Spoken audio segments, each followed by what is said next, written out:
K5 diri nga area ginbawian sang kabuhi ang tatlo ka mga sakay samtang padayon naman nga ginabulong sa ospital ang isa ka tuig kag 11 ka bulan nga lapsag nga bata matapos nga kintutuan sa nga pick up ang ilang nga ginasakyan nga motorsiklo sa National Highway sa Barangay San Nicolas, San Dionisio, Iloilo pasado las 10:20 sang gabi Domingo, Abril 26. Ang superpower sa Mighty C, lakas tensya, matalinaw, Mighty C.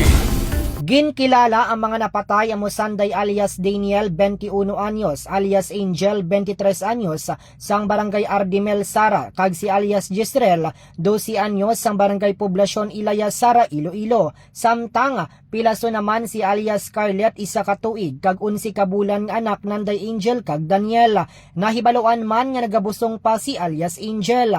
Ang driver naman sang Ford nga pick up amo si alias Barry 52 anyos kasado kag residente sang Zone 4 Kalumpang Molo, Iloilo City. Sa interview sang K5 News FM Sara kay Police Captain o si Winston Biadog, ang Deputy Chief of Police sang San Dionisio Municipal Police Station, ginpahayag sini nga halin ang mga biktima sa Suwa Beach kag pabalik na kunta ni isa Sara sang nabungguan sila sang nagasunod nga Ford nga pickup nga papuli man sa syudad sang Iloilo. Ginapatihan nga madasig ang pagpadalagan sang pickup rason nga nabungguan ang mag-live-in partner lakip ng ila bata kag ginablos. Gilayon nga gindala ang mga ini sa Sara District Hospital apang ang tatlo sa ila ang gindeklarar nga patay samtang ang bata naman ang padayon nga ginabulong sa ospital matapos maangkon sang pila sa naglain-lain nga party sang iya lawas. Wala naman nasamaran ang driver sang pick-up kun sa diin nakahunong nasa karon sa kustodiya sang San Dionisio MPS. Subong